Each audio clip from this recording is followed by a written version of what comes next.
Et je voulais toujours aller plus loin, faire ce fameux tour du monde. Donc, au bout d'un moment, j'ai pris la décision. Je me suis dit que j'allais mettre un peu tout de côté, j'allais mettre ma carrière de côté, j'allais vraiment parcourir le monde, c'est-à-dire cette idée, ce rêve de gosse de partir un beau matin, sac sur le dos, et puis d'aller dans une seule direction. Et puis, au bout d'un moment, je finirais bien par revenir à mon point de départ. L'idée, elle est venue là parce que je pense que c'était le bon moment dans ma carrière, c'était le bon moment dans ma vie. Je pouvais me permettre de mettre les voiles pendant quelques années. Quand j'ai dû choisir le moyen avec lequel je voulais faire ce tour du monde, la course à pied m'est apparue comme une évidence parce qu'elle était le rythme et la hauteur qui pour moi étaient les plus justes en termes de ce que je voulais attraper, de ce que je voulais pouvoir capter. Quand on passe en vélo à travers des villages, on peut traverser un village à 20-30 km/h sans avoir vu grand-chose finalement. Moi, quand je traverse un village, je vois les gens, je vois les yeux, on peut se faire un sourire, on peut dire bonjour. J'ai l'impression de tout capter beaucoup plus que si j'étais à vélo et de manière beaucoup plus agréable que si je ne faisais que marcher, entre guillemets. Sur mon parcours, je croise beaucoup de gens qui me disent, je parle à beaucoup de gens et ils me disent tous « Ah, moi aussi, moi j'ai un rêve de faire ceci, de faire cela ». Ils ont tous peur et ils s'arrêtent à la peur qu'ils ont. Au bout d'un moment, quand on fait ce fameux saut dans le vide, c'est grisant en fait. Moi, c'était très grisant. Je savais absolument pas. Moi, là, j'en suis à plus de 300 marathons maintenant. Mais comment je pouvais regarder quelqu'un dans les yeux en disant « Mais bien sûr, je vais faire 650 marathons. Bien sûr, je le sais, c'est possible. » Ben non, on ne sait pas du tout. Là, même demain, il peut se passer quelque chose. Mais c'est tellement grisant de prendre ce risque, de faire ce petit pas là et de sauter dans le vide. Et d'y aller en se disant tout ce qui va me maintenir, c'est juste la force de mon désir de faire ce truc. C'est-à-dire que c'est quelque chose qui est tellement important pour moi que quoi qu'il arrive, ça marchera. Bonjour à tous, je suis Guillaume Lalu et je suis ravi de vous retrouver dans ce nouvel épisode de Course épique. Pour commencer, un rapide mais très sincère merci à tous pour vos encouragements et vos retours enthousiastes sur les derniers épisodes du podcast. Si vous avez envie de soutenir Course épique, les 3 meilleures choses à faire, vous abonner sur les différentes plateformes de streaming, noter et rédiger un avis sur Apple Podcasts, et enfin en parler largement autour de vous sur les réseaux sociaux ou dans la vraie vie. Et n'oubliez pas, pour ne rien manquer des coulisses du podcast, rendez-vous sur notre compte Instagram courseepique.podcast. Pour notre épisode d'aujourd'hui, j'ai le plaisir de recevoir Marie Lautet, alias Loutirun, qui va partager avec nous l'incroyable aventure qu'elle est actuellement en train de vivre à l'heure à laquelle vous écoutez ce podcast. Marie s'est en effet lancée depuis décembre 2019 sur les pas de Phileas Fogg à la conquête d'un tour du monde en courant, rythmé par un marathon par jour, 6 jours sur 7. Un épisode exceptionnel qui met en lumière ce formidable défi, certes d'un point de vue sportif, mais aussi et surtout dans sa dimension humaine, avec cette volonté chevillée au corps de Marie de partir à la découverte du monde dans toute sa diversité et de s'émerveiller chaque jour des rencontres qu'elle est amenée à faire tout au long du chemin. Forte de ses plus de 340 marathons déjà réalisés dans le cadre de ce tour du monde, Marie partage avec nous dans cet épisode ses motivations profondes, les enseignements et les perspectives que lui offre cette incroyable aventure, ancrée profondément en elle depuis toujours. Une aventure riche d'audace, de sagesse, de partage et d'humanité, à l'image de la personnalité de Marie. Mais je ne vous en dis pas plus. Marie va vous raconter tout ça bien mieux que moi. Bienvenue dans notre nouvel épisode de Course épique, Globe Runner. Bienvenue sur Course épique, le podcast running et trail qui vous fait vivre dans chaque épisode une histoire de course inoubliable grâce au témoignage de son invité. Athlète émérite, coureur confirmé ou anonyme passionné, quand la légende d'une course et la destinée d'un coureur se rencontrent, c'est dans Course épique qu'elle se raconte. Course épique, c'est un invité, une course, une histoire hors du commun. Bonne écoute! Bonjour Marie, je suis ravi de te recevoir dans ce 34e épisode de Course épique. Dans quel pays du globe es-tu à l'heure à laquelle nous enregistrons cet épisode ? Eh bien, écoute Guillaume, je suis pas très loin. Je me trouve en Europe encore à l'heure actuelle et je suis en Italie, sur la côte Est. Quelle chance! Avant de nous intéresser plus particulièrement à ta pratique sportive, Marie, est-ce que tu pourrais te présenter à nos auditeurs ? Tout à fait.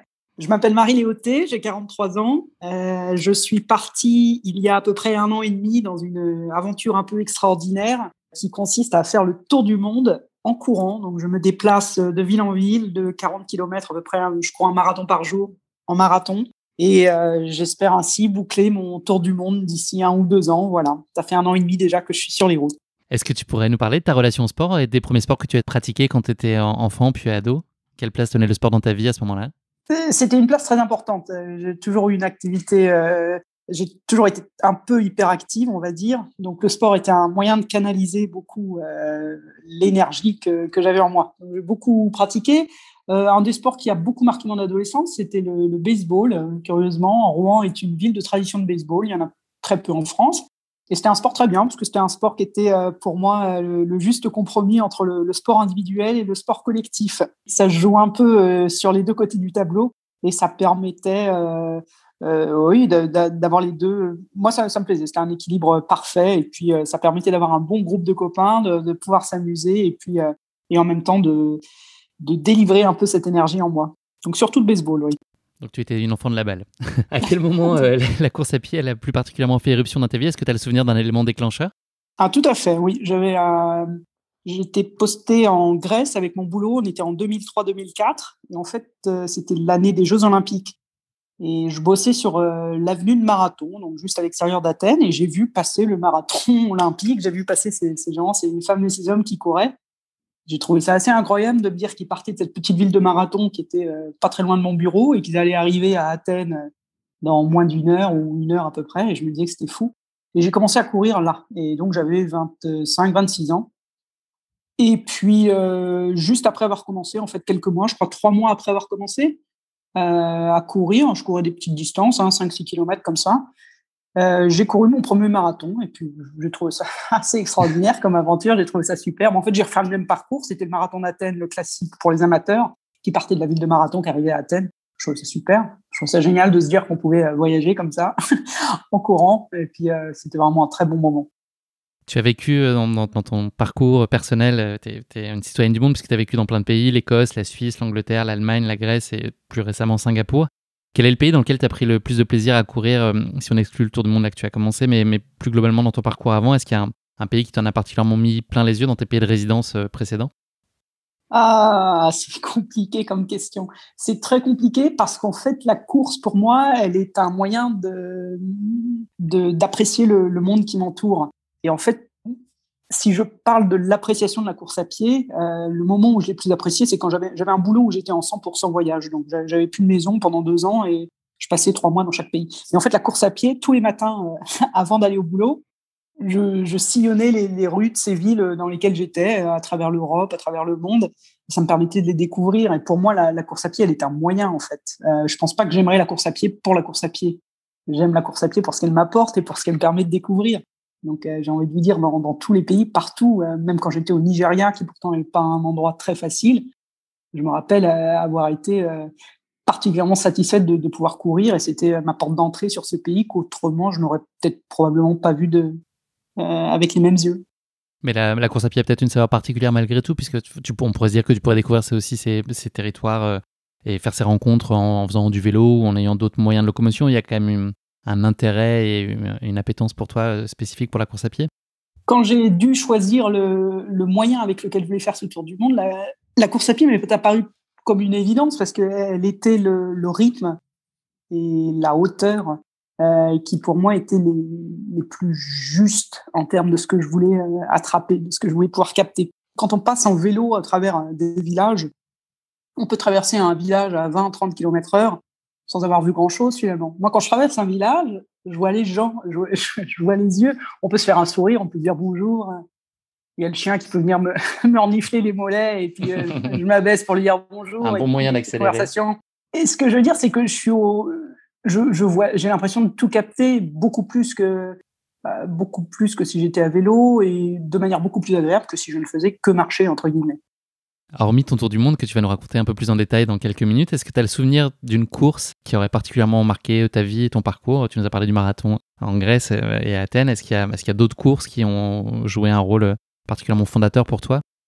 Oui, donc l'élément déclencheur, c'était probablement ce marathon à Athènes en 2004. Et puis, depuis, en fait, il y en a eu beaucoup de saveurs. Si je vous racontais mes courses au Nigeria, alors que j'étais dans un contexte où je pouvais pas vraiment sortir de mon compound sans un garde du corps armé. Et j'allais courir toute seule, juste avec mes baskets, mon short et mon t-shirt, sans aucune assistance. Et en fait, le fait de courir, c'est là où j'ai vraiment découvert que le fait de courir, c'est très rassurant parce que on vient en paix, en fait. Il n'y a aucun signe d'agressivité. Et alors que j'étais dans un pays qui était réputé assez dangereux, où il y avait beaucoup d'enlèvements, où il y avait beaucoup de... c'était pas évident d'être blanc et de se balader tout seul. D'ailleurs, personne ne le faisait dans les rues de Lagos. Et d'y aller en courant, je pouvais. En fait, je me suis rendu compte qu'il y a un message qui est non-verbal dans le fait de courir et qui est tout à fait de non-agressivité, de paix, en fait. Et donc ça, je m'en suis rendu compte au Nigeria, et après ça, j'ai plus trop eu peur de courir un peu partout dans le monde, hein, où j'étais, que ce soit en Asie, que ce soit en Sibérie, en Russie, ou quel que soit l'endroit du monde. Donc tu t'autorises plus de liberté finalement, c'est ça? C'est des choses que tu n'aurais pas nécessairement été en mesure de faire à pied, par exemple, dans des environnements un peu plus insécuritaires. Est-ce que justement la course désinhibe complètement ça et te permet de faire des choses que tu n'aurais pas osé faire, ne serait-ce qu'en marchant? Bien sûr, oui. Et je pense que c'est pour ça que j'ai choisi aussi ce moyen de locomotion pour faire ce tour du monde. Je pense que c'est une grande ouverture, une grande liberté, et qui m'ouvre des portes tous les jours. En fait, je trouve que c'est un grand privilège de pouvoir traverser le monde en courant comme je le fais. C'est l'heure de notre petite pause autodiagnostic, Marie. Est-ce que tu pourrais nous parler de ce que tu penses être tes points forts et tes éventuels points d'amélioration en course à pied, en tout cas dans la dimension physique et psychologique de ce que tu as entrepris de manière générale dans ta pratique sportive jusqu'à maintenant? On reviendra plus spécifiquement sur ton tour du monde, mais voilà, quels sont aujourd'hui, tu penses, toi, tes points forts et des choses sur lesquelles tu penses qu'il y a encore peut-être des choses qui sont plus difficiles pour toi, en tout cas, et sur lesquelles tu as plus de mal? Le point fort indéniable, en fait, c'est que je ne me suis pas trompée, c'est que j'ai ce désir qui brûle vraiment, c'est comme une fournaise qui brûle, qui me fait lever le matin, tous les matins, avant le son du réveil matin. D'ailleurs, je n'ai pas entendu le réveil matin une seule fois depuis que je suis partie. Et donc, je ne me suis pas trompée. Et je pense que sans ce désir, sans cet élément essentiel d'être à ma tâche tous les jours, de faire ça, sans ça, je pense que ce serait sûrement une torture, ce serait quelque chose de tout à fait déplaisant. Donc tu veux dire par là de la détermination et voilà, des capacités psychologiques et un mental à toute épreuve et beaucoup de volonté? Non, je ne sais pas si les gens me parlent de volonté ou de motivation, et je ne me reconnais pas du tout dans ces termes-là, en fait. C'est juste quelque chose qui me représente complètement. De me lever tous les matins et d'être dans ce tour du monde et de me dire il y a 42 km d'asphalte ou plus devant moi jusqu'à la prochaine ville, et la prochaine ville, je ne suis jamais allée, je ne connais pas, c'est l'inconnu et je découvre. Tout ça me donne c'est ce désir qui me fait avancer à chaque foulée. Exactement. Donc, ce que je fais est totalement en accord avec moi-même. Et là-dessus, je ne me suis pas trompée. Et je pense que c'est ça le point fort. Si on avait vraiment que un à dire, c'est celui-là. Le point de possible amélioration, je me suis retrouvée confrontée la semaine dernière, justement. C'est savoir quand il est bon de mettre un frein et quand il est bon de faire un peu de demi-tour de temps en temps. Je me suis retrouvée un peu coincée dans une situation un peu compliquée la semaine dernière en traversant l'Italie d'ouest en est. J'ai dû traverser des zones très peu peuplées. C'était des conditions compliquées. Il pleuvait, il y avait de la boue. J'ai dû traverser des rivières. Alors, traverser des rivières avec mon équipement, c'est très compliqué.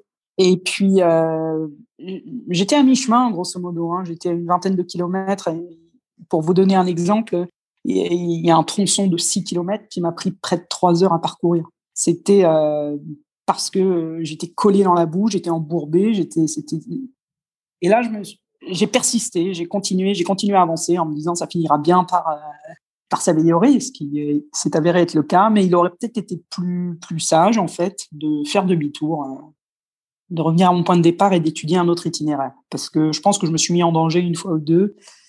Je ne sais pas si c'était vraiment la bonne chose à faire. Donc, je pense que ça, c'est un axe d'amélioration, de pouvoir parfois être capable de remettre en cause son itinéraire, son parcours, et puis s'arrêter face aux dangers naturels, des éléments autour de moi, de l'environnement, et puis de faire machine arrière. Donc ça, je ne suis pas encore très, très calé dans ce domaine-là.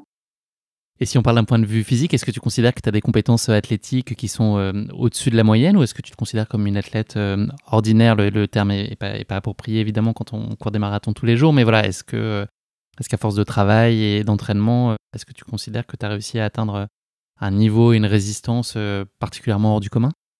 Hors du commun, non. Puis, de toute façon, je ne pense pas que je peux considérer que ce que je fais est extraordinaire dans la mesure où je le fais tous les jours, donc c'est l'ordinaire pour moi. Donc du coup, c'est ça m'est difficile de penser que je fais quelque chose d'extraordinaire.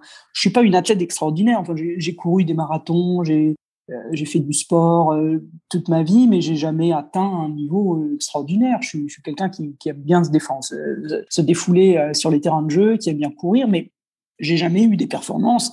Même si on regarde sur des marathons, mon meilleur marathon, j'ai dû le courir en 3h20. Je suis pas une de ces athlètes extraordinaires qui fait du moins de 3 heures. Oui, je suis une bonne athlète, mais rien d'extraordinaire. Je pense que quand je me suis embarqué dans ce tour du monde, ce qui fait que je peux tenir le rythme jour après jour, c'est qu'au contraire, j'ai la sagesse de ne rien pousser. Je pousse jamais aucun des curseurs ni dans le rouge, ni dans le orange.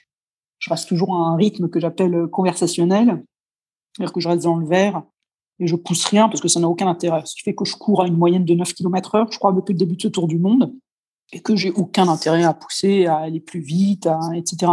Le temps n'a pas d'essence dans ce voyage. Donc, je pense que c'est ça. C'est pas des capacités physiques extraordinaires, c'est le détachement complet de toute notion de temps et de vitesse. Je ne regarde absolument pas ces indicateurs quand je suis sur la route. Merci beaucoup pour cette introduction, Marie. On va passer désormais à notre séquence de la basket chinoise, un format de portrait chinois version sportif qui va nous permettre d'en savoir un petit peu plus sur toi. Première question de cette basket chinoise, si tu étais un personnage fictif, qui serait-il ? Je pense très intuitivement à cette petite fille qui s'appelle Mafalda. Pourtant, tu n'as pas de nœud papillon dans les cheveux quand tu cours. Non, mais elle est née sous les traits du dessinateur Quino, je crois que c'est argentin. Non, c'est une petite fille qui est très intéressée dans le monde. Son objet favori, c'est la map monde. Elle est un peu féministe, elle est un peu grande gueule, elle a des idées très tranchées, elle défend la cause comme ça, un peu la cause des femmes, un peu la cause du monde, de la paix dans le monde. Je trouve que c'est une petite fille qui me plaît beaucoup, que je regardais beaucoup quand j'étais petite. Et donc, j'aimerais bien être Mafalda. Très bien. Et si tu étais un animal, quel animal serais-tu ? Alors, mon lien justement au voyage que je suis en train de faire, probablement la tortue qui se déplace lentement mais sûrement avec toute sa maison sur le dos. Ou dans une poussette en l'occurrence. En l'occurrence, oui. Enfin, est-ce qu'il y a un sportif ou une sportive qui est une source d'admiration particulière chez toi ? Oui, alors maintenant elle est plus trop en activité, je crois. Je sais plus, j'entends plus beaucoup parler. Mais c'était quand j'étais petite, j'admirais beaucoup Catherine Destivelle. Catherine Destivelle, si ça vous dit quelque chose, ouais. C'est toujours. Elle était championne du monde de varap, l'escalade, elle faisait des trucs extraordinaires. Moi, ce qui me plaisait, ce qui me fascinait quand je disais des trucs sur elle, c'était ça donnait une impression de liberté incroyable en fait. C'est quelqu'un qui avait travaillé dur. Enfin, je pense pas juste du travail, c'était sa passion. Pour acquérir un talent, un truc unique qu'elle savait faire et qui lui procurait une liberté incroyable qui, moi, me faisait juste rêver d'envie, quoi. C'était extraordinaire. Eh bien, écoute, merci beaucoup, Marie, de t'être prêtée à l'exercice de cette basket chinoise. Le moment est venu de parler de ta course incroyablement épique, à savoir ton Tour du Monde. Pour présenter en quelques mots ce défi à l'ambition folle, Marie, tu t'es lancée il y a 1 an et demi dans un Tour du Monde en courant. Pour réaliser cet exploit, tu as fait le choix de courir un marathon par jour, 6 jours sur 7. Tu as ainsi pris le départ de ton Tour du Monde un matin de décembre 2019 au Portugal, avec l'objectif initial d'y être de retour 2 ans plus tard, après avoir réalisé 650 marathons, avoir parcouru plus de 26 000 km et traversé 5 continents, l'Europe, un petit crochet en Asie du Sud-Est, l'Océanie, l'Amérique du Nord, l'Amérique du Sud, avant un nouveau crochet en Afrique, puis un retour final en Europe. C'était en tout cas le plan initialement prévu avant que le Covid ne s'en mêle et ne vienne tout chambouler, mais tu auras l'occasion de nous raconter tout ça un peu plus tard. Avant que tu ne partages avec nous le récit de ta course épique, Marie, l'heure est venue pour toi de te frotter à notre rubrique La question qui pique de course épique, une question gentiment piège que je pose à chacun de mes invités. Pour cette question qui pique d'aujourd'hui, nous allons bien évidemment évoquer l'une des œuvres les plus célèbres de Jules Verne, Le Tour du monde en 80 jours, un livre qui mêle à merveille récits d'aventure et découvertes géographiques du monde. Publié en 1872, le roman raconte l'histoire de Phileas Fogg, un gentleman anglais et de son valet français Passepartout. Fogg est membre du Reform Club, un club privé du centre de Londres. Alors que les membres du club parlent des avancées technologiques récentes, en particulier des nouveaux modes de transport ferroviaire, Fogg évoque un article du Daily Telegraph affirmant qu'avec l'ouverture d'une nouvelle section du chemin de fer en Inde, il est désormais possible de se déplacer à travers le monde en 80 jours seulement. Les autres membres du club sont évidemment sceptiques quant à cette affirmation, mais Fogg insiste sur le fait que ce défi est réalisable en empruntant de nouvelles voies maritimes et des chemins de fer transcontinentaux. Une vive discussion s'engage à propos de cet article. Phileas Fogg parie alors avec ses collègues du Reform Club 20 000 livres, soit la moitié de sa fortune, qu'il réussira à achever ce tour du monde en 80 jours. À l'issue d'un périple semé d'embûches et d'un ultime rebondissement lié à l'accumulation des heures de décalage horaire lors de leur voyage, nos 2 héros réussiront bel et bien à boucler leur tour du monde en 80 jours. Voilà en résumé les grandes lignes de ce grand classique et de cet ouvrage majeur de la littérature française que beaucoup d'entre nous connaissons. Voilà ma question qui pique pour toi, Marie. C'est à toi de jouer maintenant. Est-ce que tu penses qu'à l'époque à laquelle Jules Verne a écrit ce livre, quelqu'un avait déjà réalisé en vrai l'exploit de boucler un tour du monde en 80 jours ? J'ai toujours pris ça comme une œuvre de fiction. Je suis au courant de pas mal de gens qui ont fait le tour du monde d'une manière ou d'une autre, notamment cette femme incroyable qui l'avait fait, une Slovène. Je suis passé par sa ville natale, elle l'avait fait 100 ans avant moi, elle est partie en 1919. Incroyable. Donc, mais je sais pas, en 80 jours, je réponds que je ne sais pas. Je ne sais pas. Eh bien, la réponse est oui. Le premier tour du monde en moins de 80 jours a été réalisé en 1870, soit 2 ans avant le roman de Jules Verne, par le bien nommé homme d'affaires américain George Francis Train. Ça ne s'invente pas. Ce personnage hors du commun fut en son temps l'un des grands pionniers des transports rapides sur mer comme sur terre. Il est à l'origine des tramways en Angleterre et du développement du réseau ferroviaire au Far West. Excentrique avant tout, il fut tour à tour royaliste et socialiste, belliciste et pacifique, candidat à la présidence puis à la dictature des États-Unis, globetrotter et écrivain, ça fait quand même un sacré CV. Et un beau matin de juillet 1870, Train entreprit de faire le tour du monde en 80 jours pour démontrer qu'en cette seconde moitié du 19e siècle, il était enfin possible de voyager vite. Il réussit son pari, bien que sur le chemin du retour, il soit pris en France dans la tourmente insurrectionnelle de la Commune. Prétendant avoir aidé des insurgés de Marseille, il est jeté en prison puis libéré grâce à l'intervention de son ami Alexandre Dumas, rien d'autre, et du président des États-Unis. Tu vois, il avait quand même un bon réseau pour l'aider. Et en 1873, il a été écœuré de découvrir que Jules Verne lui avait volé son exploit. Mais le Phileas Fogg du roman, un anglais flegmatique et pointilleux, est bien loin du fougueux Yankee parti par goût de l'aventure et pour la gloire qu'il était. Au total, Train a réussi à faire 4 tours du monde, la 4e fois en seulement 60 jours, donc il a quand même progressé dans les délais de son voyage avec le temps. Et voilà, et avec l'âge, la petite histoire raconte que ses lubies se sont multipliées, il acceptera plus de parler qu'aux enfants, il communiquera par écrit soi-disant pour économiser ses forces psychiques, et il établira carrément un calendrier fondé sur sa propre date de naissance.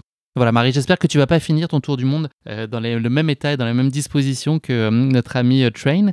Ce serait en tout cas pas très bon signe, mais je suis sûr que ça n'arrivera pas, tu as la tête bien plus sur les épaules que lui. Voilà pour cette question qui pique. On aura tous appris des choses, je pense, avec cette histoire de notre ami George-Henri Train. Pour nous intéresser plus spécifiquement et en revenir à notre sujet du jour qui est ton tour du monde en courant, est-ce que tu peux nous raconter comment et à quel moment est née cette idée de tour du monde ? Je pense que je l'ai toujours eu en moi, c'est-à-dire que pour vous montrer à quel point ça remonte loin, quand j'étais en train de terminer mes études, je suis parti en Écosse pour terminer un second master. Et à partir du moment où je suis parti en Écosse, qui était juste un choix d'université, c'était pas forcément un choix de vie, mais c'était mon premier départ de France. Et je savais qu'en partant de France, j'y retournerais pas. Je savais que je voulais... le but, pour moi, ça a toujours été comment parcourir le monde, comment aller partout dans le monde. Alors, je l'ai fait au début via les études, via mes boulots, c'est-à-dire que je cherchais des boulots où j'étais, j'ai trouvé en Écosse, j'ai trouvé en Grèce, en Allemagne, etc. Je parcourais le monde à mon rythme et le but du jeu, c'était de s'installer, d'aller quelque part où j'étais pas évidente, parce que j'étais pas du coin, parce que j'avais pas forcément les codes culturels, j'avais pas forcément le langage même, et puis d'apprendre, et puis de s'installer, et puis d'approprier un peu, de s'approprier, de devenir quelqu'un du coin. C'était ça qui m'excitait énormément. Et je l'ai fait pendant une vingtaine d'années. Et puis alors, ça avance, parce que du coup, c'est fou de se dire, enfin, c'est super enrichissant d'avoir apprivoisé autant de lieux sur autant d'années. Et du coup, d'y avoir des amis un peu partout dans le monde et puis de continuer d'avancer. Mais je me suis dit que c'est terriblement long, finalement, 7 pays en 20 ans ou 6-7 pays en 20 ans. Et je voulais toujours aller plus loin, faire ce fameux tour du monde. Donc, au bout d'un moment, j'ai pris la décision. Je me suis dit que j'allais mettre un peu tout de côté, j'allais mettre ma carrière de côté, j'allais vraiment parcourir le monde, c'est-à-dire cette idée, ce rêve de gosse de partir un beau matin, sac sur le dos, et puis d'aller dans une seule direction. Et puis, au bout d'un moment, je finirais bien par revenir à mon point de départ. L'idée, elle est venue là parce que je pense que c'était le bon moment dans ma carrière, c'était le bon moment dans ma vie. Je pouvais me permettre de mettre les voiles pendant quelques années. Ce qui est pas forcément le cas quand on est jeune. Il faut avoir un peu mis de côté. Il faut être capable. Il faut avoir aussi la confiance en soi de se dire je vais lâcher ma carrière pendant quelques années et ça va pas tout foutre en l'air. Parce que j'ai la confiance que quand je reviendrai, je serai pas plus, je serai pas moins capable ou au contraire, j'aurais été enrichi de cette expérience. Donc c'était le bon moment. Avoir l'idée, enfin une telle idée c'est une chose, mais se donner la chance de la réaliser en est une sacrée autre. À quel moment tu t'es dit que ce projet était réaliste ? Parce qu'au départ c'est un peu un projet fou et un fantasme, peut-être un rêve de gosse ancré en toi depuis longtemps. Est-ce que dès le début, tu as l'intuition que c'était faisable et qu'à partir du moment où tu t'es mis ça en tête, en commençant à investiguer un peu plus le sujet pour rendre ça tangible, c'était faisable et que tu pouvais vraiment te lancer dans ce projet-là? Alors oui, à partir du moment où l'idée a été formée, c'était non seulement le tour du monde, mais c'était en courant. Il a fallu mettre ça un peu à l'épreuve de la réalité. Donc, la première chose que j'ai fait naturellement, c'est de rechercher Internet. Est-ce que ça existe de faire le tour du monde en courant? Je ne savais même pas si c'était possible en fait. Et est-ce que j'aurais quand même fait le truc si personne l'avait fait avant? Je pense que oui, parce que c'était vraiment ancré. Donc, j'ai quand même fait des recherches et j'ai trouvé qu'il y avait 6 personnes déjà avant moi qui l'avaient fait. Donc, je me suis intéressé à eux. Ils ont créé une association qui s'appelle la World Running Association, WRA. Et puis, je les ai contactés avec mon projet en leur disant, voilà, j'ai cette petite ambition, j'aimerais bien faire le voyage aussi. Ils m'ont beaucoup aidé, c'est-à-dire qu'ils ont une charte avec des règles pour qualifier et valider un tour du monde. On peut pas dire qu'on a fait un tour du monde juste de manière déclarative. Oui, il faut documenter son voyage, il faut enregistrer ses données GPS, il faut traverser un minimum de continents, de bout en bout. Il y a quelques règles qui sont absolument pas gênantes, qui au contraire m'ont aidé moi à structurer ce voyage, mais qui rassurent dans le sens, oui, je fais bien un tour du monde. Je suis pas juste là à prendre 2 ans de vacances autour du monde, à cavaler un peu partout. C'était vraiment un tour du monde.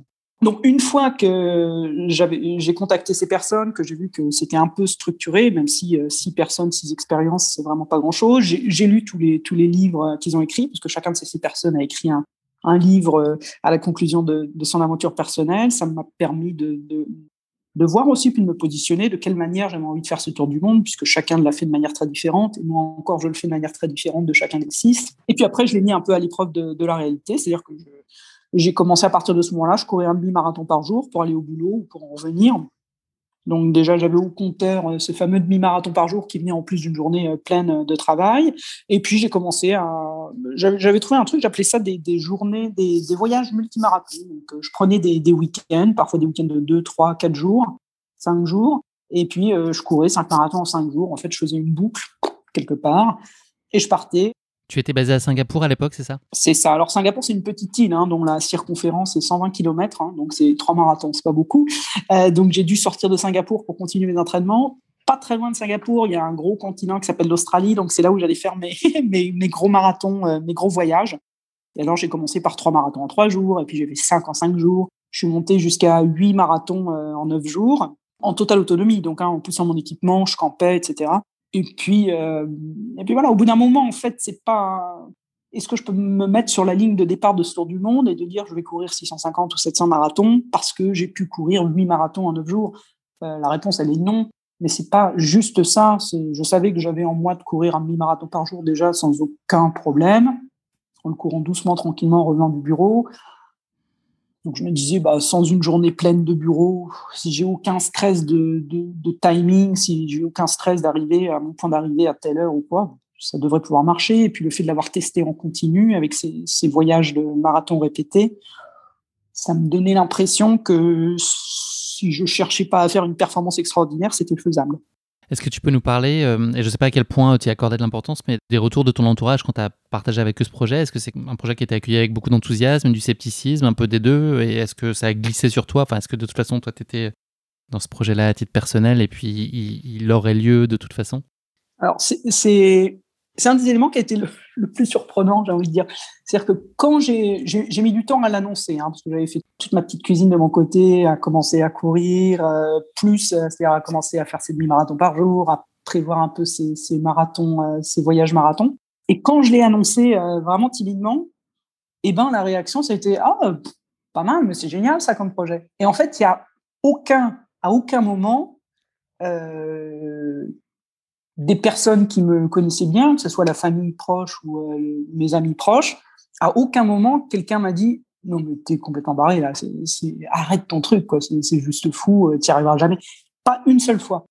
En fait, j'ai l'impression que pour les gens, c'était à peu près aussi évident que ça l'était pour moi, pour les gens qui me connaissent bien.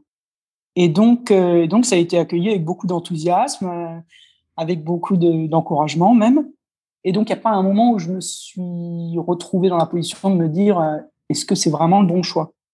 Ça a été juste une évidence, pour moi et pour les autres. Qu'est-ce que tu cherches fondamentalement à vivre avec cette aventure et quels sont les messages que tu souhaites faire passer à travers elle?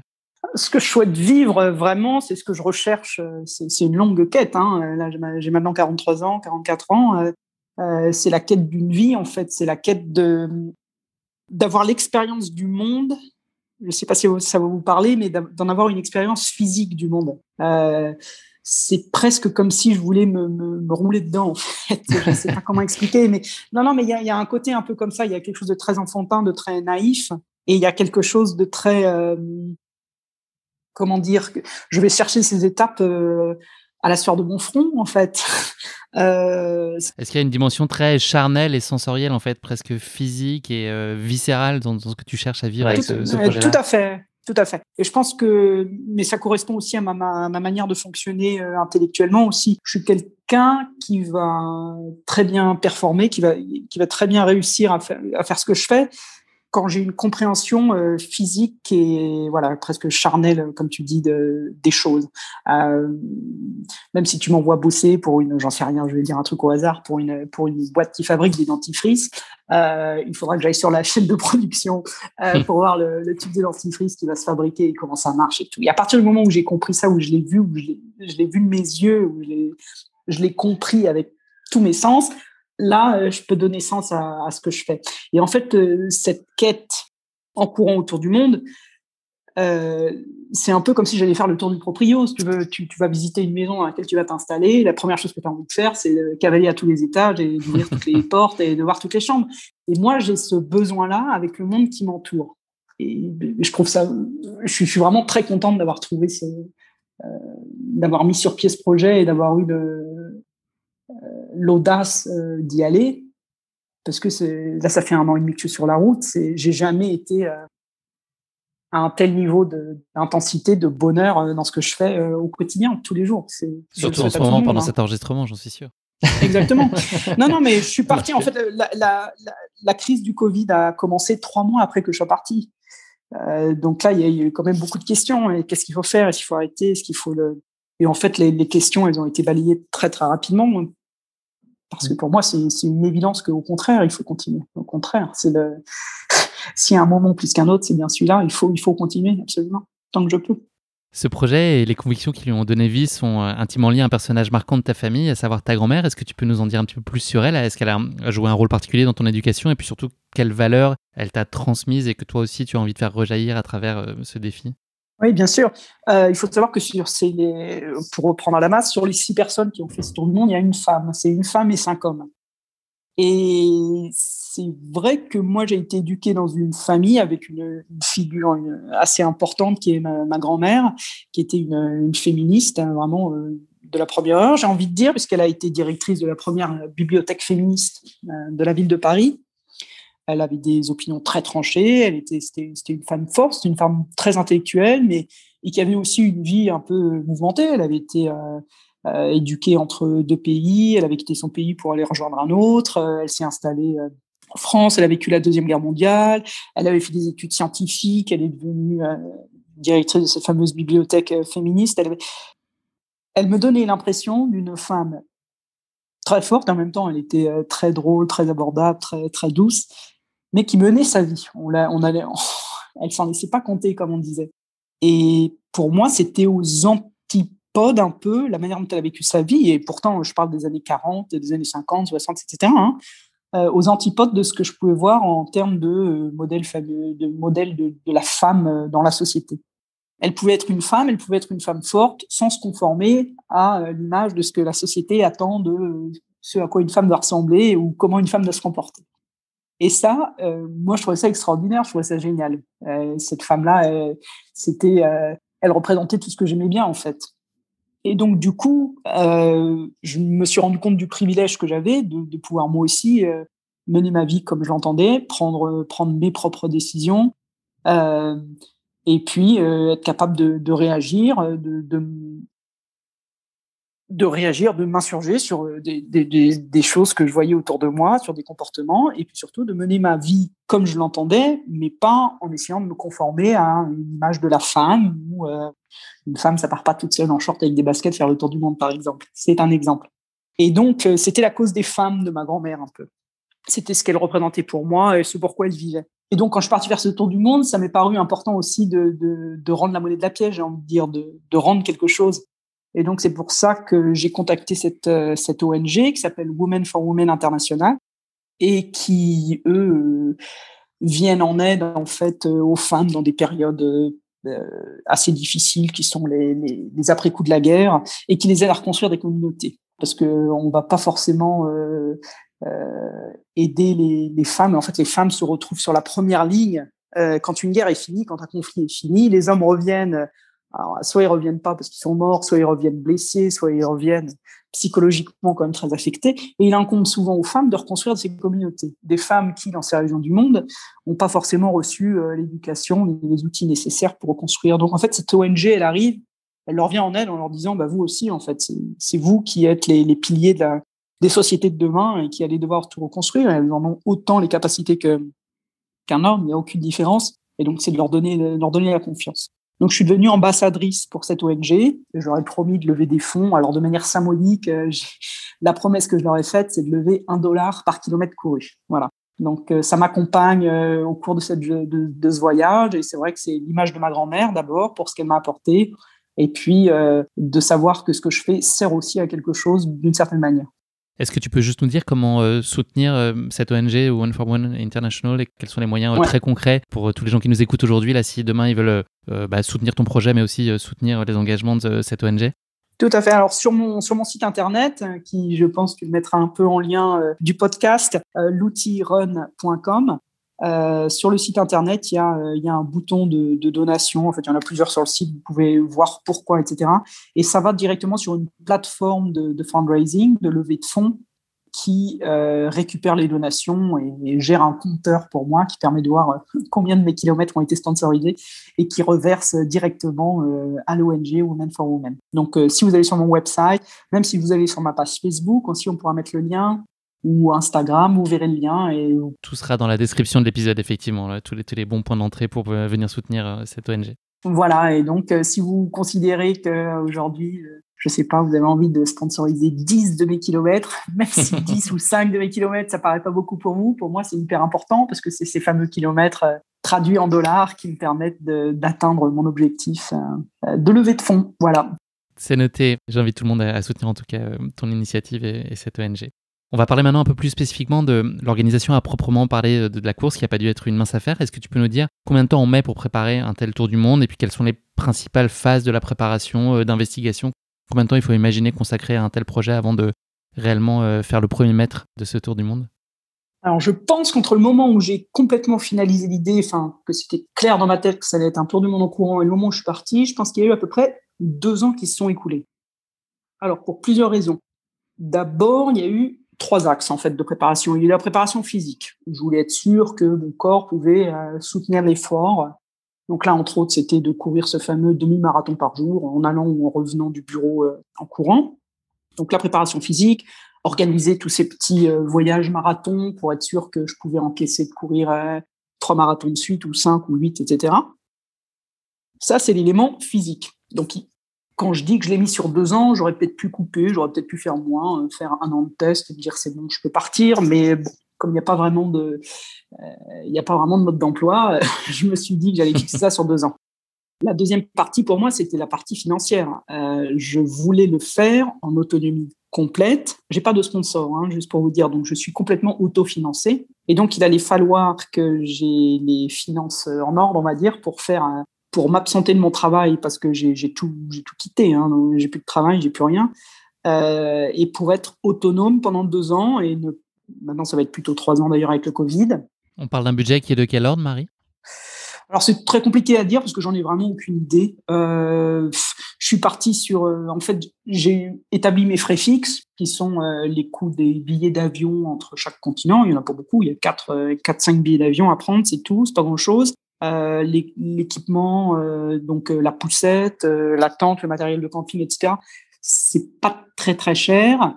Ce qui coûte cher, c'est le budget quotidien, mes frais variables, comme j'appelle ça. Donc c'est les frais de bouche et les frais de logement.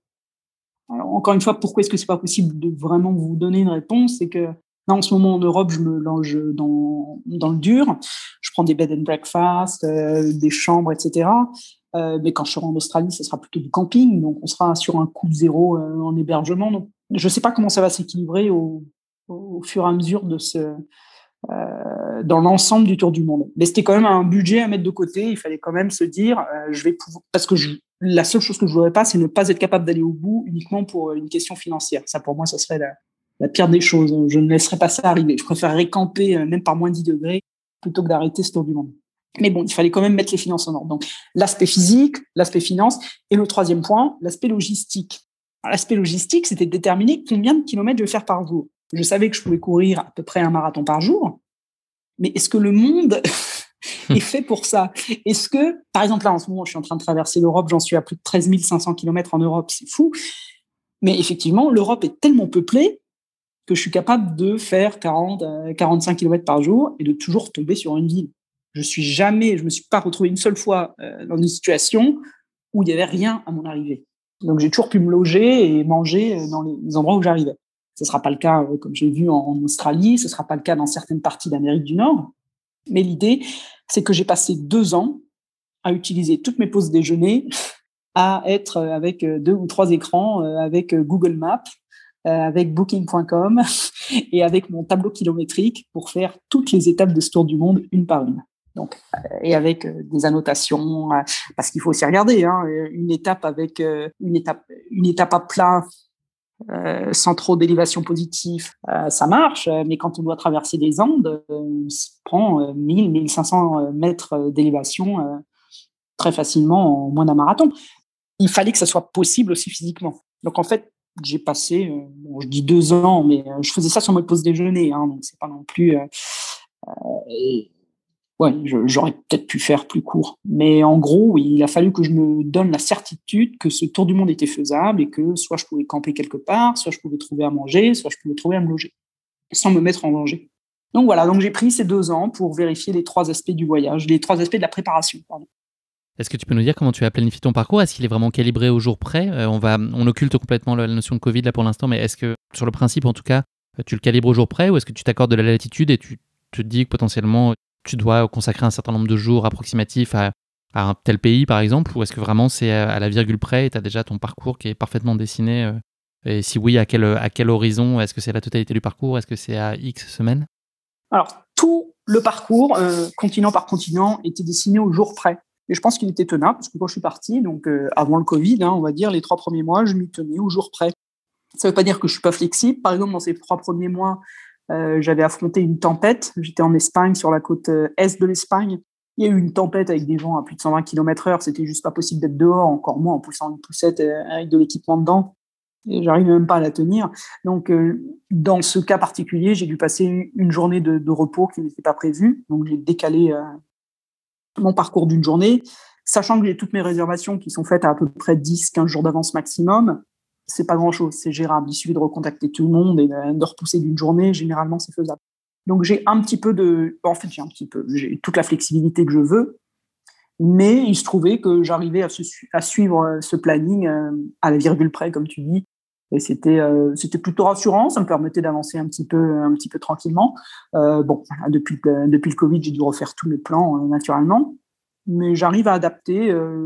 J'ai gagné beaucoup de confiance en moi dans la capacité que j'ai à refaire des plans et des plans qui sont viables. Comment est-ce que tu as déterminé ton rythme de 6 jours de course et un jour de repos hebdomadaire? Est-ce que c'est pour des raisons physiques? Est-ce que c'est pour garder de la fraîcheur psychologique dans cet effort au long cours? C'est une très bonne question. Je me la suis beaucoup posée en fait parce que au début, en fait, l'idée c'était de se dire j'aurais besoin d'une journée, disons par semaine, pour des questions bêtes de logistique, tu vois, pour laver mes vêtements par exemple, trouver un lavomatique quelque part, pour passer du temps à refaire mes réservations d'hôtel, pour passer du temps à, je sais pas s'il faut réparer mon équipement, s'il faut aller acheter une nouvelle paire de godasses, etc. Donc je m'étais dit que j'en avais besoin. Et au fur et à mesure, en fait, très rapidement, je me suis rendu compte que j'arrivais à placer toutes ces tâches sans nécessiter un jour de repos. Mais j'ai quand même conservé, pas parce que j'en ai besoin physiquement, je pense pas que physiquement ce soit nécessaire, mais ça donne un rythme au voyage. Tu vois, on repart et on se dit, ah tiens, là, par exemple, il y a des villes qui donnent envie. Hein. Là, il y a quelques semaines, je me suis arrêté à Rome. C'était extraordinaire de pouvoir se dire j'ai un jour complet sur Rome, où je vais pouvoir me lever à l'aube et puis tout voir, essayer de tout voir. Alors que si j'avais couru, il me reste que l'après-midi, puisque je cours le matin, je finis vers midi, 1h, et donc il me reste l'après-midi pour visiter. C'est vrai que ça fait du bien de pouvoir profiter des villes et d'en voir un peu plus. C'est plus un luxe que je m'autorise plutôt qu'un besoin. Voilà. Est-ce que tu peux nous parler juste de la partie équipement ? On l'a évoqué très brièvement tout à l'heure. Tu as une poussette comme compagnonne de route. Qu'est-ce que tu as dedans ? Avec quoi on part en fait quand on se lance dans un tel projet ? Qu'est-ce qu'on accompagne ? De quoi on a besoin au quotidien ? J'imagine que c'est le strict minimal. Qu'est-ce que c'est ? Alors pour la partie Europe, c'est très simple parce que pour la partie Europe, j'ai pas la partie camping. Donc dans ce cas-là, dans le sac, il y a exactement 3 tenues de course, des sous-vêtements, une tenue jean puis le t-shirt basique, voilà. Il y a un ordinateur, une trousse de toilette. Il y a un petit sac avec tous mes câbles, les câbles pour mes 2 GPS de rechange, le câble d'ordinateur, de téléphone, et voilà. Et donc, quand on met tout ça dedans, ça fait 11 à 12 kilos. Ça va vite. Donc, il y a ce sac de 12 kilos avec juste l'essentiel. La poussette elle-même fait à peu près 12 kilos. C'est une poussette, elle est super, elle a des amortisseurs, des roues de vélo, elle est tout terrain, elle me permet même, j'ai traversé des montagnes, là en Italie, j'ai traversé des montagnes en Grèce aussi, j'ai été donc ça veut dire aller sur des petits sentiers de montagne, on est bien d'accord, pas du tout sur des routes, et elle va absolument partout, elle est très très solide. Donc cette poussette fait une douzaine de kilos, et dessus, en plus de mon équipement de 12 kilos, je porte un petit sac isotherme avec dedans des bouteilles d'eau en plus, au cas où j'ai besoin d'eau, un petit peu de nourriture, mais pas grand-chose, juste au cas où. Et puis des vêtements de pluie, donc s'il se met à pleuvoir et que j'ai besoin, j'ai le pantalon et le haut qui me permettent de rester au sec. Voilà, donc c'est tout ce qu'il y a. Il n'y a vraiment pas grand-chose. Sur les parties camping, donc là je parle de l'Amérique du Nord plutôt et l'Australie, j'ajouterai à peu près 5 kilos d'équipement en plus. C'est pas négligeable, mais ça veut dire une tente, un matelas gonflable, un sac de couchage et puis le matériel pour me faire à manger le soir en bivouac. Voilà. Et c'est tout ce qu'il y a. Il n'y a rien d'autre. Quelle est la chose, s'il y en a une, que tu appréhendais au moment de t'es lancé sur ce tour du monde ? Est-ce qu'il y avait des points de vigilance particuliers ou quelque chose qui te préoccupait un peu plus ? J'essaie de me remettre un peu dans l'état d'esprit où j'étais le 6 décembre 2019, où je me suis mis sur la ligne de départ. C'était une joie indescriptible. J'avais très peu de points d'angoisse, quoi. J'étais juste tellement contente de partir.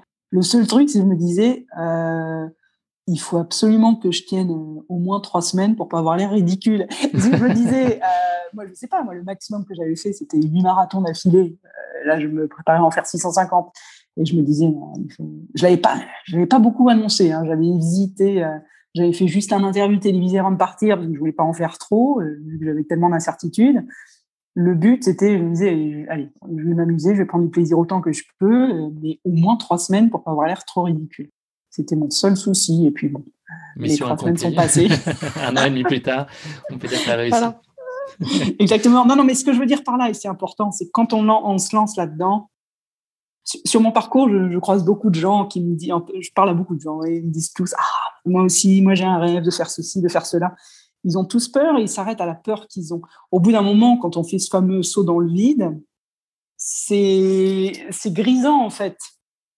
Moi, c'était très grisant. Je savais absolument pas. Moi, là, j'en suis à plus de 300 marathons maintenant, mais comment je pouvais regarder quelqu'un dans les yeux en disant, mais bien sûr, je vais faire 650 marathons, bien sûr, je le sais, c'est possible. Ben non, on ne sait pas du tout. Là, même demain, il peut se passer quelque chose, mais c'est tellement grisant de prendre ce risque, de faire ce petit pas là et de sauter dans le vide et d'y aller en se disant, tout ce qui va me maintenir, c'est juste la force de mon désir de faire ce truc. C'est-à-dire que c'est quelque chose qui est tellement important pour moi que quoi qu'il arrive, ça marchera. Et c'est ça qui est extrêmement grisant. Est-ce que tu redoutes la dimension partiellement solitaire de ce projet ? Je sais que quand on voyage, on n'est jamais vraiment seul, mais il y a quand même des moments, peut-être des moments de course où tu es un peu plus solitaire. Est-ce que c'est un choix d'avoir aussi ces moments pour toi ou est-ce que c'est quelque chose qui n'est pas particulièrement agréable pour toi, ces moments plus solitaires ? Je pense que ça correspond tout à fait à ma personnalité. C'est vrai que j'ai pas du tout de peur vis-à-vis de ça. Je sais que les moments qui vont être très difficiles, ça va être par exemple les traversées de désert. Il y a une traversée de désert en Australie qui fait plus de 1600, je crois, kilomètres, la traversée du Nullarbor, le désert. dans l'ouest de l'Australie, ça va être très compliqué parce que c'est de la ligne droite avec du sable rouge à droite, du sable rouge à gauche, sur une ligne droite qui dure plus de 1000 km. Donc c'est très compliqué à gérer parce que c'est la même course tous les jours, le même paysage tous les jours, vous savez même plus si vous devez partir à droite ou à gauche quand vous voulez le matin. Donc ça va être très compliqué. Maintenant, en termes de solitude, je pense que j'aurais été complètement incapable d'entreprendre ce voyage il y a peut-être 20 ans. Parce que là, ça aurait été vraiment la grosse solitude derrière. Alors que quand même, là, je suis en train de courir, si mon téléphone sonne et que c'est WhatsApp, je continue de courir, je mets mes écouteurs et je prends le téléphone, et ça peut être une copine qui m'appelle de Singapour, ça peut être ma sœur qui m'appelle, ça peut être n'importe quoi. Je prends et je papote et je suis en train de courir, je raconte ce que je vois et puis on papote, on a une discussion. Je suis pas toute seule du tout. En plus de ça, dans toutes les villes où je m'arrête, j'essaye au maximum d'avoir des contacts avec les gens qui m'accueillent, quand je vais manger, quand je vais prendre mon déjeuner, etc. Je parle, j'échange et en fait, je me sens pas du tout toute seule. Le fait que je sois seule, ça m'ouvre beaucoup plus aux autres, en fait. Mais c'est vrai que sans les téléphones portables, sans toutes ces choses-là qui me permettent de rester connectée, ça serait peut-être plus compliqué à gérer. Mais j'ai pas eu à me poser cette question. Ça y est, nous sommes le 6 décembre 2019, le coup d'envoi de ton tour du monde est donné. Est-ce qu'il y a une raison particulière pour laquelle tu as choisi comme point de départ Cabo da Roca au Portugal ? De Cabo da Roca. Cabo da Roca. C'est le point le plus occidental de toute l'Europe continentale. C'est-à-dire, il y a pas un point. Alors, il y a d'autres points d'Europe qui sont plus à l'ouest. Par exemple, si vous montez en Irlande, vous allez le retrouver plus à l'ouest que ça. Et si vous prenez l'Europe continentale, vous tapez le point le plus à l'ouest, c'est Cabo da Roca. Donc, pour moi, c'était symbolique parce que tous les continents que je vais traverser d'océan à océan, comme on dit. À part l'Europe, c'est le seul qui a la particularité de s'arrêter au Bosphore. Mais pour moi, c'était de dire, allez, je prends les deux extrémités, le point le plus à l'ouest, le point le plus à l'est, et voilà, ça va être mon premier continent. C'est comme ça que j'ai choisi. Est-ce que tu pourrais nous donner, parce qu'on n'en a pas parlé en détail, les grandes étapes du parcours initialement prévu et l'enchaînement des continents que tu avais en tête au moment de prendre le départ ? Une des règles du WRA, c'est qu'il faut faire le tour du monde dans un sens continu. Donc moi, j'avais choisi de le courir d'ouest en est. Donc mon premier continent, c'était l'Europe. Ensuite, je faisais un passage en Asie du Sud-Est. On continue plus à l'est, et donc du coup, c'était traverser l'Australie, traverser la Nouvelle-Zélande, traverser l'Amérique du Nord, traverser l'Amérique du Sud, traverser la partie ouest de la côte africaine et retrouver mon point de départ au Portugal. Donc ça faisait l'équivalent de entre 650 et 700 marathons, qui étaient donc faisables sur 2 ans, entre 2 ans et 2 ans et demi. Ça, c'était le plan initial. Et comment se sont passées, justement, c'est les premières semaines, si on s'attache au début de ton parcours, c'est le Portugal, l'Espagne, la France, puis l'Italie, avant que le Covid ne s'en mêle en mars 2020. Est-ce que tu peux, dans les grandes lignes, nous raconter tout ce bloc, si on peut considérer que c'est un ensemble? C'est évidemment impossible, mais en tout cas, voilà, en quelques mots, nous raconter ces 3-4 premiers mois de voyage. C'était incroyable pour moi, et en même temps, je pense que j'avais une approche assez conservatrice, c'est-à-dire que je me collais à mon plan. Tous les jours, je faisais l'étape qui était prévue. J'essayais de bien me reposer. Il y avait toujours cette incertitude. Au début, je me disais, il faut au moins que je tienne 3 semaines pour pas avoir l'air trop ridicule. Mais malgré tout, même quand ça s'est enclenché, j'avais quand même peur qu'il se passe quelque chose. Je suis très attentive à mon corps, au moindre signe. S'il y a une petite tension dans la cheville, j'y consacre toute mon attention, etc.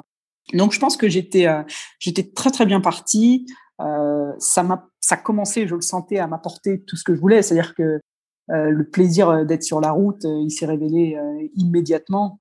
Et c'est devenu une évidence quasiment dès le premier jour. Enfin, c'était évident que c'était la course. C'était tout à fait ce dans quoi je voulais être. Et qu'il fallait que je continue. Et en fait, je trouve qu'après l'arrêt, parce que là, j'ai eu un arrêt de 2 mois et demi, presque 3 mois, au premier confinement. Que tu as passé en France, d'ailleurs. Voilà, que j'ai passé en France. En fait, ça m'a donné une confiance accrue 10 000 fois. C'est-à-dire que le fait d'être capable de repartir après un arrêt de 2 mois et demi, je me suis dit, allez, c'est bon, il faut. Lâche toutes tes gardes, en fait. Du coup, j'étais beaucoup moins strict sur le fait d'avoir à me reposer l'après-midi ou quoi. Non, je prenais une basket, j'allais me balader de manière beaucoup plus simple. Je me posais beaucoup moins de questions parce que je me suis dit, si tu as survécu à un arrêt de 2 mois et demi, tu as quand même cloué, qui a arrêté tous tes plans et tu es capable de repartir derrière comme si de rien n'était, c'est que c'est bon. L'aspect physique, ça passera quoi qu'il arrive. Donc, ça m'a permis d'être beaucoup plus souple, en fait, intellectuellement. Est-ce que justement, pour rebondir sur ce point, est-ce que tu bénéficies d'un accompagnement psychologique pendant ce tour du monde et de la même façon, est-ce qu'il y a un suivi médical particulier parce que tu encaisses quand même un volume et une charge quotidienne très lourde avec 339 marathons réalisés à l'heure à laquelle on se parle, ou peut-être 340 depuis. Est-ce que tu as un suivi vraiment encadré ou c'est plus ponctuellement toi qui peut être amené à solliciter un soutien psychologique d'experts ou de proches tout simplement? Alors en termes de suivi, depuis le départ de ce tour du monde, il n'y a rien, zéro. J'aurais bien aimé, moi, être un peu cobaye pour si quelqu'un veut faire des expériences en disant tiens, qu'est-ce qui se passe quand quelqu'un fait ce genre d'effort. Non, mais même je pense que ça m'aurait intéressé, moi, pour voir, même sur tout type de problèmes. Tu vois, par exemple, l'été dernier, je me suis retrouvé par la faute du Covid à faire une partie terrible. Je me suis retrouvé au mois de juillet et août à faire la Grèce, ce qui était un truc de fou. En termes de température, c'était des plus de 40 degrés, je buvais 6 ou 7 litres d'eau, je transpirais, je sais pas combien de fois le poids de mon corps au cours de l'exercice. C'était compliqué quand même, et je me disais, tiens, mais ça peut être intéressant, comment le corps s'adapte à ça. J'aurais bien aimé, je pense, c'est pas fini, hein, le tour du monde continue, si quelqu'un est intéressé, ça peut m'intéresser de vous répondre. Et puis, tu vois, savoir qu'en hiver, là, par exemple, pendant mes marathons, pendant toute la traversée de la France au mois de décembre-janvier, je buvais à peine 250 millilitres d'eau sur l'entièreté de mon marathon. Enfin, c'est un côté un peu chameau, quoi. Oui, c'est peu, mais en même temps, j'avais besoin de rien d'autre. Et puis même au niveau alimentaire, par exemple, ça m'intrigue de me dire que moi, je pensais que je devais aller bouffer 8000, 10 000 calories par jour. Pas du tout. Je fais des repas normaux. Enfin, je mange pas particulièrement beaucoup plus que n'importe qui d'autre. C'est fou. Ça veut dire que le corps s'adapte et fonctionne d'une certaine manière à l'économie. Moi, je pensais vraiment que ça allait être un problème de manger suffisamment de calories. J'étais là, comment je vais faire pour bouffer 6 000, 8 000 calories par jour? Je vais jamais y arriver, quoi. Le corps, l'estomac va dire stop. Je vais pas réussir à ingurgiter tout ça. Et en fait, je me retrouve à manger un nombre...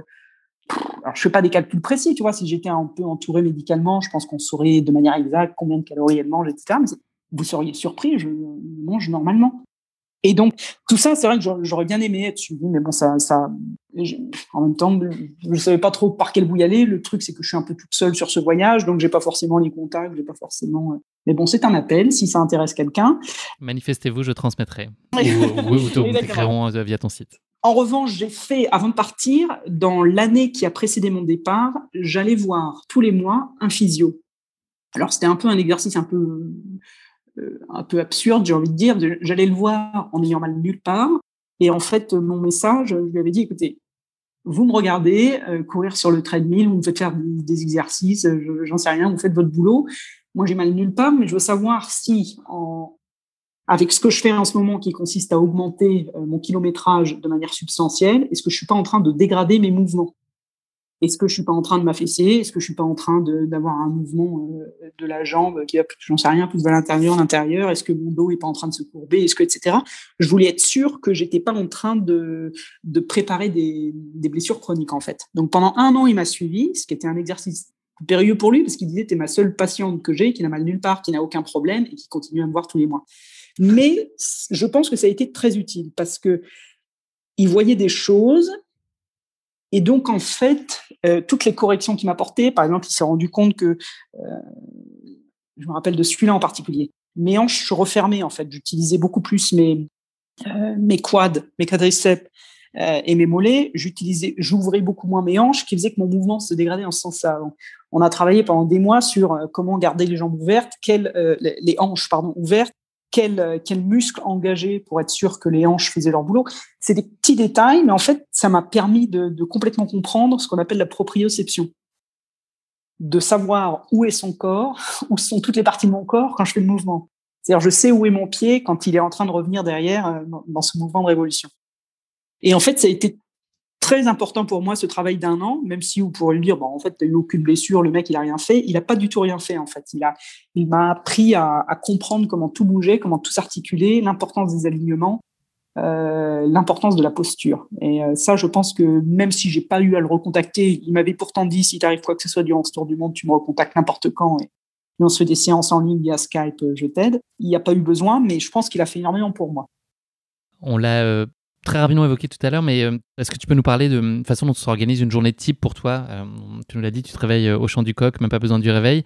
Je ne sais pas si on pouvait parler de journée type vraiment, mais j'imagine que tout ça est quand même assez structuré. Quel temps tu te donnes pour courir? Est-ce que c'est un moment que tu privilégies le matin? Est-ce que c'est variable selon les saisons, les époques? Est-ce que là aussi tu te donnes un peu de latitude en fonction de la météo, du parcours? Ou est-ce que vraiment tout est réglé comme du papier à musique et que vraiment tu as un cadre et que peut-être même toi ça t'aide à structurer tes journées?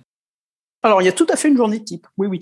La seule variation que je connais, en fait, depuis 1 an et demi que je suis parti, c'est par exemple l'été, quand il fait des chaleurs extrêmes, je vais chercher à partir le plus tôt possible. C'est-à-dire que je peux partir facilement 1 heure avant le lever du soleil pour éviter les grosses chaleurs. Mais la journée typique, c'est je me lève et je pars au lever du soleil pour avoir de la visibilité sur la route. Et puis, j'ai aucune contrainte de temps, mais vu que mon corps, à la force de l'habitude, fonctionne un peu de la même manière tous les jours, j'arrive toujours on va dire, entre midi et 2 heures. Alors, ça varie parce que si j'ai 1000 mètres d'élévation positive de dénivelé, positive pendant une journée, ça sera plutôt des heures de l'après-midi. Ça va être compliqué parce que je pousse quand même 30 kilos à bout de bras, donc sur les côtes, c'est compliqué. Ça dépend du terrain, du dénivelé, voilà. Mais grosso modo, c'est très rare, très très rare que j'arrive après 2 heures d'après-midi. Donc voilà. Donc j'arrive pour l'heure du déjeuner, on va dire. Je déjeune, je me douche et là je suis une nouvelle personne. Généralement, une nouvelle vie commence. Voilà, c'est ça. Donc je me transforme en touriste un peu l'après-midi, donc je vais me balader. Par contre, il y a quand même sur l'après-midi à placer à peu près 1 heure et demie de travail administratif. D'accord, c'est la question que j'allais te poser aussi parce que là, la dimension communication, elle est très importante aussi pour ton projet. Savoir quel temps tu consacrais. Alors, je ne sais pas si tu l'englobes dans la notion administrative, mais voilà, si pour les gens qui vont aller visiter ton blog, c'est extrêmement nourri. Enfin, ça prend beaucoup de temps, j'imagine, dans la journée. Est-ce que tu fais ça de gaieté de cœur? Est-ce que c'est un moyen aussi de te connecter à l'autre et à ton entourage et de garder du lien où que tu sois avec les échanges que tu peux être amené aussi à avoir et les réponses que les gens t'apportent suite à tes différentes publications? Pour moi, cette 1 heure et demie de travail administratif, comme je dis, oui, ça englobe le blog. Et pour moi, c'est aussi important que le marathon que je cours le matin. C'est-à-dire, ça fait partie pour moi, c'est mon journal de bord, en fait. Je l'écris avant tout pour moi-même et pour le partager avec ma famille et mes amis. Après, j'ai bien conscience qu'il est lu par d'autres, donc le style est adéquat aussi pour ça. Mais ça veut dire que donc tous les jours, j'écris ce blog. Je choisis les photos de la journée qui vont venir illustrer. Donc, il y a aussi un petit travail sur les photos que je fais. Je mets mes données GPS qui sont rendues publiques. Donc, tous les jours, il y a mes fichiers Garmin, Strava qui sont disponibles en ligne, publics. Qu'est-ce qu'il y a d'autre? Je vérifie ma trace parce que j'ai aussi une balise satellite qui est un peu l'équivalent de la balise Argos des navigateurs qui me trace vraiment, il y a 1 point par seconde quasiment qui est repéré et qui est tracé par la balise Spot qui est traduit sur Travel Map sur mon site internet qui permet de donner ma position géographique mais exacte au mètre près, vous savez où je suis sur le globe. Donc je vérifie tout ça. Donc il y a mes données GPS, mes données Spot, le blog, les photos. Mettre à jour le site internet avec le kilométrage. Ensuite, parfois, je vais faire une publication Facebook ou une publication Instagram. Et après, c'est le temps qui me manque, en fait. Pour moi, l'essentiel, c'est mon site internet qui regroupe toutes les données de base, la documentation pour la validation du voyage. Et c'est vrai que, Facebook, Instagram, j'ai un peu de mal parce que je fais une publication peut-être toutes les 2 semaines ou 3 semaines. C'est pas encore assez pour communiquer dessus, mais il faudrait que j'y consacre plus de temps, on va dire. Voilà, c'est pas encore ma grosse priorité. Mais oui, il y a quand même 1 heure et demie de travail. Pour repartir sur ton parcours, ce début d'année, donc tu as été contrainte de composer avec l'Europe et réimaginer ton parcours pour pouvoir aller dans des environnements dans lesquels tu es. Enfin, c'était possible de le faire. Quelle est là ta ligne d'horizon européenne? À quelle date tu souhaites atteindre ton objectif final européen? Puis quelle serait potentiellement l'étape d'après, le continent d'après, compte tenu du fait que l'Australie ferme ses portes? Quelles sont tes prochaines grosses échéances et les milestones auxquels toi tu t'attaches? Alors le gros rêve, parce que c'est encore du domaine du rêve, même si ça commence à se concrétiser un petit peu quand je lis les nouvelles. Donc c'est là je trace vers l'est. Donc là je suis en train de remonter l'Italie, la botte de l'Italie. Donc je vais un petit peu vers le nord et ensuite je trace direct vers l'est. L'idée c'est d'atteindre Istanbul fin juin. Donc là, avec mon plan, c'est atteignable. Je devrais être à Istanbul fin juin. Ça veut dire que à partir du moment où j'atteins Istanbul, je termine enfin ce premier continent. Donc, c'est une grosse étape pour moi de se dire ça, de se dire que le premier continent est terminé. J'en serai à peu près 15 500 kilomètres, ce qui est quand même un bon kilométrage. Et à partir de là, il faut partir vers l'autre continent. Et alors, celui que j'ai en ligne de mire, c'est les États-Unis. L'Amérique du Nord, parce que j'ai déjà mon visa. J'ai un visa de 10 ans donc, qui me permet d'être tranquille jusqu'à quand même pas mal d'années devant, mais qui me permet aussi d'avoir cette barrière administrative déjà levée. Alors, ce qui se passe, c'est que j'attends que les États-Unis lèvent leur interdiction qui est en ce moment en cours, l'interdiction des gens qui viennent de la zone de Schengen. Pour l'instant, on n'a pas le droit d'y aller. Joe Biden a annoncé qu'il devrait retourner à la normale d'ici le mois de juillet, ce qui pour moi serait parfait parce que ça s'enchaînerait parfaitement. C'est-à-dire que je finis l'Europe fin juin et boum, je peux partir direct vacciné naturellement, puisque la France aura ouvert ses vaccinations. Donc, je pourrais me faire vacciner dans mon transit en France et puis partir faire l'Amérique du Nord. Donc ça, j'ai envie de dire, c'est le scénario dans le meilleur des cas. Si ça se passe pas comme prévu, encore une fois, il faudra que je fasse un nouveau plan, une nouvelle idée d'aller autre part, de courir ailleurs. Mais de toute façon, le voyage continue, ça c'est une certitude. C'est la question que j'allais te poser, est-ce qu'il y a quelque chose qui te pourrait te faire arrêter ? Non, là vraiment, je crois pas. Tant que, encore une fois, l'élément numéro 1 que j'ai mis dès le début, c'est tant que ce désir incroyable qui me tient sur une ligne d'intensité, en fait, tous les jours, une intensité incroyable que j'ai jamais ressentie toute ma vie, ni dans aucun voyage, ni dans aucun travail que j'ai pu faire. Tant que c'est là, il y a vraiment rien qui peut se mettre entre moi et le voyage. Non, pas du tout. Rien du tout. Rien. On va passer maintenant à une série de questions en rafale pour revenir sur les moments particulièrement marquants des 13 611 km que tu as parcourus jusqu'ici. Donc, question express, réponse express. Quel a été pour toi le pays le plus surprenant ? Oh, la Slovénie. En 2 mots, qu'est-ce qui t'a séduit ? Oh, d'une beauté, J'avais l'impression parfois d'être dans ces grandes plaines du Montana ou je sais pas quoi. Une beauté incroyable. Partout où je regardais, c'était juste merveilleux, incroyable. L'accueil des habitants était fantastique. Un pays que je connaissais pas du tout et qui m'a complètement époustouflé.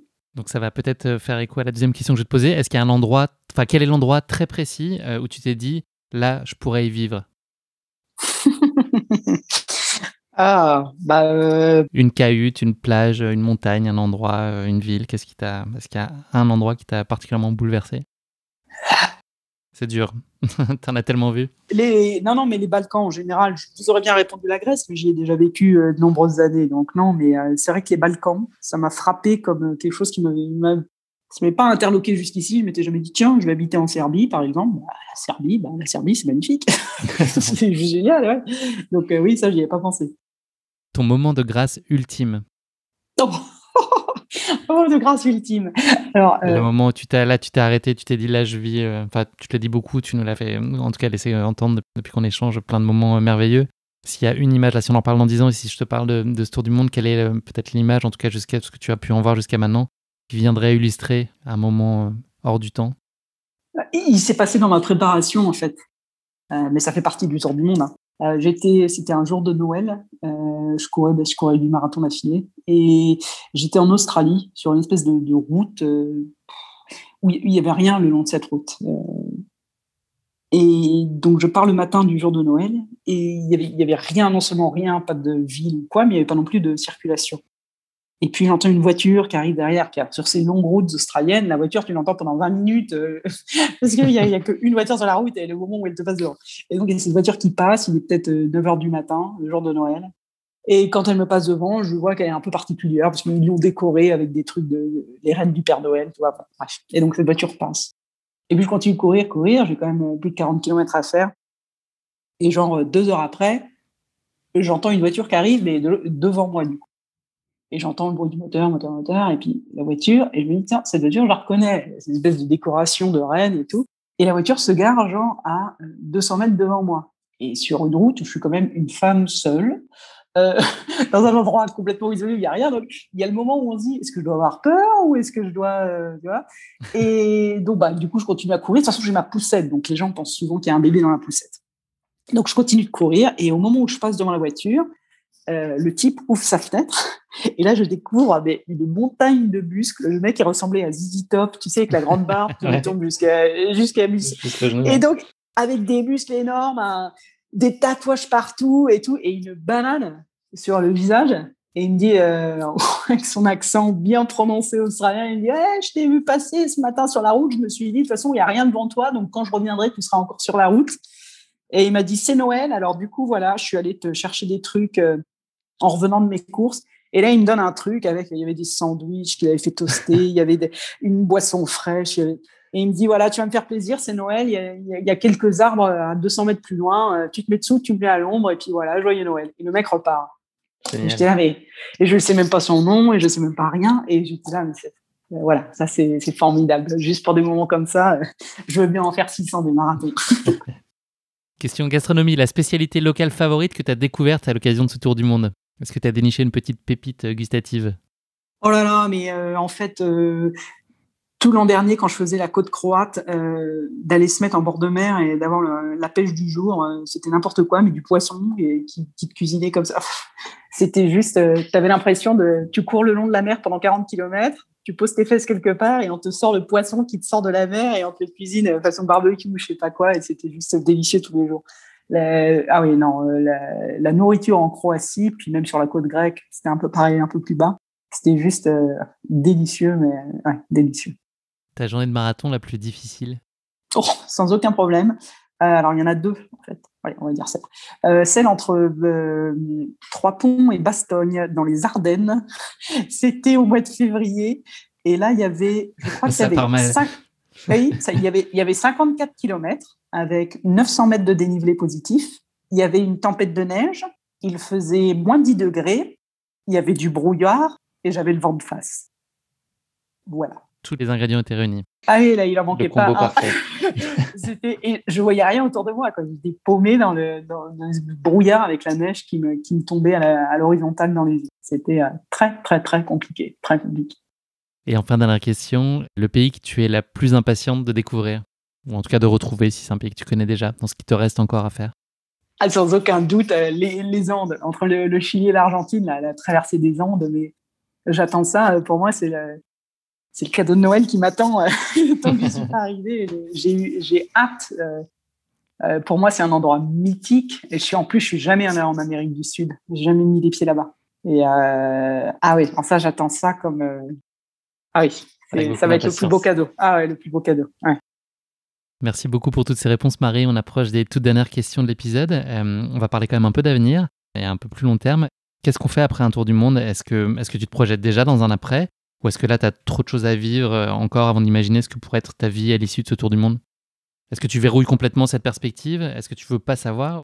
Je comprends ta question. Pour moi, toute ma vie a été faite. Bon, là, je suis sur un tour du monde, c'est quelque chose d'un peu différent, mais toute ma vie, je l'ai faite sur le mode de pas je me laisse porter par le vent, parce que j'aime pas ça. Il y a un côté un peu trop insipide là-dedans. Mais si mes convictions sont fortes en termes de ce que je veux faire, d'où je veux être et comment je veux mener ma vie, je trouverai forcément quoi faire. Par exemple, tu vois, c'était en quelle année? En 2007-2008, je me suis mariée et mon mari était grec, alors il a fallu que je quitte le pays dans lequel je vivais, il a fallu que je quitte la carrière que j'avais, avec le salaire qu'elle est avec le train de vie et tout, pour m'installer en Grèce pour le suivre. Et j'ai trouvé quoi faire, j'ai fait autre chose, j'ai monté une boîte d'ailleurs je travaillais dans le sport. Ce que je veux dire, c'est que les choses se mettent en place à partir du moment où tu es clair sur qui tu es et ce que tu veux.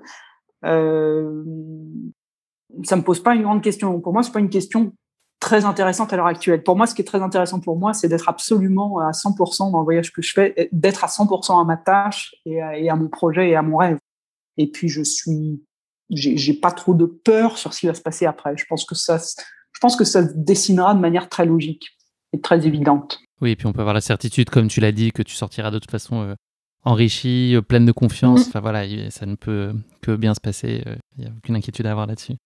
Marie, je te propose de conclure cet épisode non pas avec le mot de la fin, mais avec le motto de la fin, qui est la citation qui te motive ou qui te guide dans la vie. Est-ce qu'il y a un motto que tu souhaiterais partager avec nous? Eh bien oui, et alors puisque je suis en Italie, je vais le dire en italien. C'est très rapide, ça se fait en 3 phases et je vous le traduis en français. J'aurais peut-être besoin de Google Traduction, tu m'expliqueras, tu me traduiras. Donc c'est quelque chose qui est très connu, c'est très populaire. Ça Chi va piano, c'est ça? Voilà, chi va piano va sano e va lontano. Donc, qui va piano, c'est qui va doucement. Va sano, c'est va en bonne santé. Et va lentano, c'est va loin. C'est-à-dire que voilà, quand on presse pas les choses, quand on laisse le rythme naturel s'installer, on peut faire des choses en renforçant même sa santé si possible et on peut aller loin du coup. Voilà. C'est mon motto. Un motto de circonstance parfaitement, effectivement.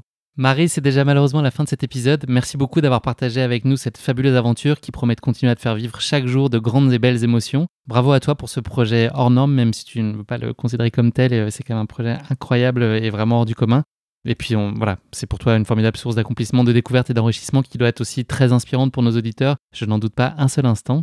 Merci encore d'avoir pris du temps aussi sur ton jour de repos pour rendre possible l'enregistrement de cet épisode. Voilà, je te souhaite beaucoup de bonheur pour la suite de ce défi et les 15 ou 20 000 kilomètres qui t'attendent encore. On verra, l'avenir nous le dira. Sois sûr en tout cas que nous allons suivre avec beaucoup d'attention l'avancée de tes aventures. Je te dis à très bientôt Marie, merci encore pour tout et pour nos échanges, c'était passionnant. Merci beaucoup, c'est moi qui te remercie. Et à bientôt de vous donner des nouvelles. À très bientôt et pour suivre l'aventure de Marie, tous les liens seront dans la description de cet épisode. Donc voilà, n'hésitez pas à l'accompagner au jour le jour, à lui envoyer des messages, à la soutenir de la façon que vous jugez la plus appropriée. En tout cas, voilà, c'est un très beau projet à vivre aussi, même à distance. Voilà, on n'est pas loin de toi Marie. À très bientôt. Merci beaucoup. Merci à tous de nous avoir suivis. J'espère que cet épisode vous a plu. Pour ne manquer aucun épisode, n'oubliez pas de vous abonner sur les différentes plateformes de streaming. Et si le cœur vous en dit, n'hésitez pas à mettre le maximum d'étoiles sur iTunes, cela aidera Course Épique à se faire connaître plus largement encore. Merci et à très bientôt pour notre prochain épisode de Course Épique.